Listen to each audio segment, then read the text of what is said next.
Shri Jinto John, ഇക്കാര്യത്തിൽ നോക്കൂ, ഇത് പിണറായി വിജയൻ്റെ മാത്രം സംസ്ഥാനമല്ലല്ലോ, ഇത് നമ്മളെ എല്ലാവരുടെയും സംസ്ഥാനമാണ്. കേരളത്തിലെ പ്രതിപക്ഷവും ക്രിയാത്മകമായി സംസ്ഥാന സർക്കാരിനോട് വികസന പ്രശ്നങ്ങളിൽ സഹകരിക്കുമെന്നുള്ള ഉറപ്പ് നേരത്തെ നൽകിയിട്ടുണ്ടല്ലോ.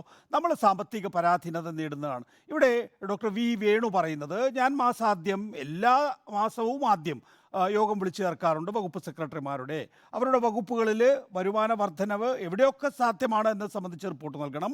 ആ റിപ്പോർട്ടിൻ്റെ അടിസ്ഥാനത്തിൽ അവർ പ്രവർത്തിക്കണം. അങ്ങനെ പ്രവർത്തിച്ചപ്പോഴാണ് ടൂറിസം ഡയറക്ടർ എന്തിന് എക്സൈസ് പോളിസി പരിഷ്കരിക്കണം എന്നത് സംബന്ധിച്ച ഒരു ഹെഡിങ് ഇട്ട് ഒരു യോഗം വിളിച്ചു, സൂം മീറ്റിംഗ് വിളിച്ചു എന്ന് ചോദ്യമാണെങ്കിൽ, കഴിഞ്ഞ മദ്യനയത്തിൽ സർക്കാർ വരുത്തിയ മാറ്റങ്ങളെല്ലാം വിനോദസഞ്ചാര മേഖലയുമായി ബന്ധപ്പെട്ടിട്ടുള്ളതാണ്. ടൂറിസം കേന്ദ്രത്തിൽ ബിയർ വൈൻ വിൽക്കാൻ അനുമതി നൽകി. കേരള ടോഡി എന്ന പേരിൽ തെങ്ങുകളിൽ നിന്ന് കള്ളെടുത്ത് 3 സ്റ്റാറിൽ വിൽക്കാമെന്നുള്ള അനുവാദം നൽകി. അങ്ങനെ പിന്നെ മാത്രമല്ല, നേരത്തെ ശ്രീ സണ്ണിക്കുട്ടി അബ്രഹാം ചൂണ്ടിക്കാണിച്ചതുപോലെ തന്നെ ഇവിടെ കോൺഫറൻസുകൾ, ദേശീയ തലത്തിലുള്ള കോൺഫറൻസുകളായിക്കോട്ടെ, അന്താരാഷ്ട്ര തലത്തിലുള്ള കോൺഫറൻസുകളാകട്ടെ ഒഴിവാക്കപ്പെടുന്നു, പലപ്പോഴും ഇവിടേക്ക് വരാതാകുന്നു എന്നുള്ള പ്രശ്നമുണ്ട്. പിന്നെ മാത്രമല്ല, 12 പ്രവൃത്തി ദിവസങ്ങളാണ് നഷ്ടപ്പെടുന്നത്. അതുകൊണ്ട് എന്താ പ്രത്യേകിച്ച് ഗുണം എന്ന് ചോദിച്ചാൽ, ആർക്കും അങ്ങനെ ഒരു ഗുണം ഈ കഴിഞ്ഞ വർഷങ്ങളിൽ ഉണ്ടായതായി ചൂണ്ടിക്കാണി. അപ്പോൾ ഇത്തരം കാര്യങ്ങളിൽ സാധാരണഗതിയിൽ ഉദ്യോഗസ്ഥന്മാർ റിപ്പോർട്ട് തയ്യാറാക്കുന്നു, അത് പൊളിറ്റിക്കലായിട്ടുള്ള കൺസിഡറേഷന് രാഷ്ട്രീയ നേതൃത്വത്തെ ഏൽപ്പിക്കുന്നു. ഇങ്ങനെയല്ലേ സാധാരണഗതിയിൽ വേണ്ടത്, ജിൻഡോ ജോൺ? അല്ല നികേഷേ, അത് ഓരോരുത്തർക്കും അവരുടെ സൗകര്യത്തിനനുസരിച്ചിട്ട് ഇത്തരം കാര്യങ്ങളെ ഇൻ്റർപ്രറ്റ് ചെയ്യാം. പക്ഷെ ഞാൻ ചോദിക്കുന്നത്, ഇവിടെ അനിൽകുമാർ ആദ്യം പറഞ്ഞു പോയ ഒരു കാര്യം, കുറേ സമയം മുമ്പായതുകൊണ്ട് പിന്നെ അതിൻ്റെ ടച്ച് വിട്ടു പോകണ്ട. അദ്ദേഹം പറഞ്ഞത് സർക്കാർ ഒരു ചർച്ചയിലേക്കും കടന്നിട്ടില്ല എന്നാണ്. അപ്പം ഞാൻ ചോദിക്കുന്നത്, ഉദ്യോഗസ്ഥരാണ്, അദ്ദേഹം പറയുന്നത് അനുസരിച്ചിട്ടാണെങ്കിൽ ഉദ്യോഗസ്ഥരാണ് ചർച്ചയിലേക്ക് കടന്നത്. ആരാണ് ശരിക്കും കേരളത്തിലെ സർക്കാർ? ഞാൻ മനസ്സിലാക്കുന്നത്, സർക്കാർ ഉദ്യോഗസ്ഥരെന്ന് ലേബൽ ചെയ്യപ്പെടുന്ന, സർക്കാർ ശമ്പളം കൊടുക്കുന്ന, നമ്മുടെ എല്ലാം നികുതി പണത്തിൽ നിന്ന് സർക്കാരിന്റെ ശമ്പളം കൊടുക്കുന്ന, സർക്കാരിന്റെ പെൻഷൻ വാങ്ങുന്ന മുഴുവൻ ആളുകളും ഈ സർക്കാരിന്റെ ഉദ്യോഗസ്ഥ സർക്കാർ ഉദ്യോഗസ്ഥരല്ല. അല്ല, ഞാൻ പൂർത്തിയാക്കട്ടെ നികേഷേ, ഇടപെടല്ലേ, ഞാൻ ഒന്ന് പൂർത്തിയാക്കട്ടെ എന്നേ. ഞാൻ ഒരു വാചകം പറഞ്ഞ് പൂർത്തീകരിച്ചില്ലല്ലോ, അതിനു മുമ്പ് ഇടപെടൽ. ഞാൻ പറയട്ടെ, നയപരമായ തീരുമാനം മറ്റേതെങ്കിലും തീരുമാനം ആവട്ടെ. ഞാൻ ചോദിക്കുന്നത്, സർക്കാർ എന്ന് പറഞ്ഞാൽ ഈ ഉദ്യോഗസ്ഥർ മുഴുവൻ അതിന്റെ ഭാഗമായിട്ട് വരും. അതുകൊണ്ടല്ലേ ഏതെങ്കിലും ഒരു പോലീസ് ഉദ്യോഗസ്ഥൻ നല്ലൊരു കാര്യം ചെയ്താൽ, ഒരു കുട്ടിയെ എടുത്ത് പെട്ടെന്ന് ഹോസ്പിറ്റലിൽ കൊണ്ടുപോകുന്ന ഒരു സാഹചര്യം ഉണ്ടായാൽ അത് സർക്കാരിന്റെ ഭാഗമായിട്ട്, ആഭ്യന്തര വകുപ്പിന്റെ നേട്ടമായിട്ട് പറയുന്നത്? ബ്രഹ്മപുരത്തെ മാലിന്യ പ്ലാന്റിന് തീ പിടിച്ചപ്പോൾ 13 ദിവസത്തിന് ശേഷം ഫയർഫോഴ്സ് ഉദ്യോഗസ്ഥർ ആ തീ കടത്തിയപ്പോൾ അത് സർക്കാരിന്റെ നേട്ടമാണെന്ന് ഈ സർക്കാർ അവകാശപ്പെട്ടത്.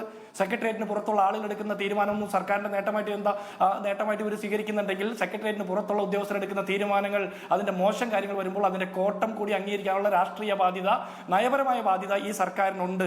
അപ്പോൾ എന്തെങ്കിലും പൊക്രിത്തരം ചെയ്തു കഴിയുമ്പോൾ അത് ചോദിക്കുമ്പോൾ അത് സർക്കാരിന്റെ ഭാഗമല്ല എന്ന് പറഞ്ഞ് ഒഴിഞ്ഞു മറന്ന് ശരിയല്ല. രണ്ടാമത്തത്, സർക്കാരിന്റെ ഭാഗമല്ലാത്ത ഉദ്യോഗസ്ഥരാണ് ഇത്തരത്തിലൊരു തീരുമാനമെടുത്തതെങ്കിൽ, സർക്കാരിന്റെ നയപരിപാടിയുടെ ഭാഗമല്ലാത്ത ഒരു പരിപാടിക്കാണ് ഇത്തരം തീരുമാനമെടുത്തെങ്കിൽ എന്ത് നടപടിയാണ് നിങ്ങൾ സ്വീകരിച്ചത് ഈ ദിവസങ്ങൾക്കുള്ളിൽ? രണ്ട്, അവരാണ് സർക്കാർ നിലപാടുകൾ നയപരിപാടികൾ തീരുമാനിക്കുന്നെങ്കിൽ പിന്നെ എന്തിനാണ് ഈ മന്ത്രിയും ജിൻഡോ ജോൺ ഇടപെടുകയാണ്? നോക്കൂ, അങ്ങനെയല്ല, അവരെ തീരുമാനമെടുക്കുകയല്ല ചെയ്തിട്ടുള്ളത്. ഇവിടെ ഡ്രൈ ഡേ കൊണ്ട് നഷ്ടമാകുന്നത് എത്രയാണ്? ഞാൻ മനസ്സിലാക്കുന്നത്, ഈ പറയുന്ന സെക്രട്ടറിമാരുടെ യോഗത്തിനകത്ത് 5000 കോടി രൂപയുടെ നഷ്ടം പ്രതിവർഷം യഥാർത്ഥത്തിൽ ഈ ഡ്രൈ ഡേ കൊണ്ടുണ്ടാകുന്നു എന്ന് ഈ പറയുന്ന സെക്രട്ടറി തല ചർച്ചയിൽ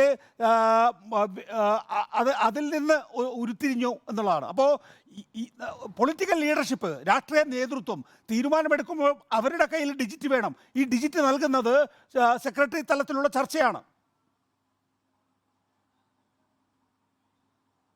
പക്ഷേ അതില് ഈ ടേൺ ഓവർ ടാക്സ് എത്ര കളക്ട് ചെയ്തു, എന്താണ് അതിന്റെ സ്റ്റാറ്റസ് എന്ന് കേരളത്തിന്റെ നിയമസഭയെ ചോദിച്ചിട്ട് 1 വർഷമായി. ടേൺ ഓവർ ടാക്സ് പിരിച്ചെടുക്കുന്നതിന്റെ കുറഞ്ഞു വരുന്നു, അതിനെക്കുറിച്ചുള്ള ഡാറ്റ കൊടുക്കാൻ പറഞ്ഞിട്ട് കേരളത്തിന്റെ എക്സൈസ് മന്ത്രി ഉറപ്പ് കൊടുത്ത 1 വർഷമായിട്ട് ഒരു റിപ്പോർട്ടുമില്ലല്ലോ. അതിനെക്കുറിച്ച് എന്താ കണക്ക് പറയാത്തത്? അത് കേരളത്തിലെ സർക്കാരിന് അവകാശപ്പെട്ട നിയമപരമായിട്ട് കിട്ടേണ്ട ഒരു പണമല്ലായിരുന്നു. 5000 രൂപ റൈഡേയുമായി ബന്ധപ്പെട്ട് 5000 കോടി രൂപ നഷ്ടമുണ്ടായെന്ന് കണക്കാക്കിയ സർക്കാർ ടേൺ ഓവർ ടാക്സ് പിരിച്ചെടുക്കാത്തതുമായി ബന്ധപ്പെട്ട് എത്ര കോടി രൂപയുടെ നഷ്ടമുണ്ടായെന്ന് നേരത്തെ തന്നെ എക്സൈസ് മന്ത്രി നൽകിയിട്ടുള്ള മറുപടി കൂടി കൂട്ടിച്ചേർക്കണമല്ലോ.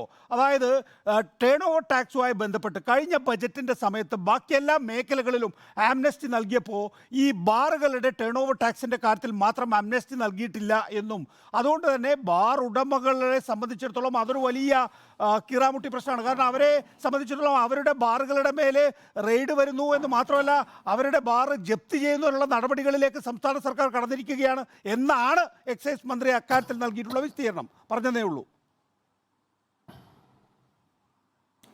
നികേഷ്, അത്ര വലിയ പ്രയാസപ്പെട്ടാണ് കേരളത്തിലെ ബാർ മുതലാളിമാർ ബാർ നടത്തുന്നെങ്കിൽ എന്തുകൊണ്ടാണ് കൂടുതൽ ബാറുകൾക്ക് ലൈസൻസ് ആവശ്യപ്പെട്ടുകൊണ്ട് വരുന്നത്?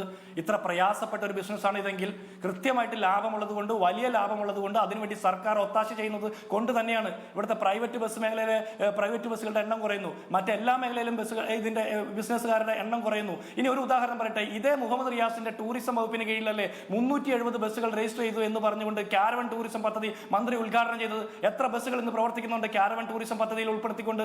അത് എത്ര ബിസിനസ്സുകാർക്കാണ് കോടിക്കണക്കിന് രൂപ നഷ്ടം വന്നത്? അതിനെക്കുറിച്ച് പറയണ്ടേ? ഈ ടൂറിസം ഡിപ്പാർട്ട്മെന്റിന്റെ വികസനം, കേരളത്തിന്റെ ടൂറിസം വികസനം എന്ന് പറഞ്ഞാൽ മദ്യശാലകളുടെ സമയം 11 നിന്ന് 12 മണിയായിട്ട് കൂട്ടിക്കൊടുക്കുന്നതോ, ഡ്രൈ ഡേ 12 ദിവസത്തേക്ക് ഡ്രൈ ഡേ ഒഴിവാക്കി 12 ദിവസം കൂടി തുറക്കാൻ അനുവദിക്കുന്നതോ മാത്രമല്ലെന്നേ. കേരളത്തിന്റെ ഹെറിറ്റേജ്, കേരളത്തിന്റെ സാംസ്കാരിക വൈവിധ്യങ്ങൾ, കേരളത്തിലെ മറ്റ് നാച്ചുറൽ ബ്യൂട്ടി, ഇതൊക്കെ കാണാൻ വരുന്ന ആളുകൾ മദ്യപാനികൾ മാത്രമായിട്ട് അണ്ടർ എസ്റ്റിമേറ്റ് ചെയ്യാൻ പാടില്ല. നമ്മൾക്ക് ടൂറിസം ഡെസ്റ്റിനേഷനിലേക്ക് നല്ല റോഡുണ്ടോ, നല്ല താമസ സൗകര്യം ഉണ്ടോ, നല്ല കംഫർട്ട് സ്റ്റേഷൻ ഉണ്ടോ? ടൂറിസം മന്ത്രി അത്തരം കാര്യങ്ങളൊന്നും ശ്രദ്ധ തിരിക്കാതെ മദ്യശാലകൾ കൂടുതൽ തുറക്കാനും അവർക്ക് ഡ്രൈ ഡേ ഒഴിവാക്കി കൊടുക്കാനും വേണ്ടിയിട്ടുള്ള ചർച്ചകൾ നടത്താൻ വകുപ്പിലെ സെക്രട്ടറിമാരെയും മറ്റു ആളുകളെയും ചുമതലപ്പെടുത്തുന്നതിന്റെ ദുരുദ്ദേശമാണ് ഞങ്ങൾ ചോദ്യം ചെയ്യുന്നത്. ഇനി വ്യക്തമാണ്.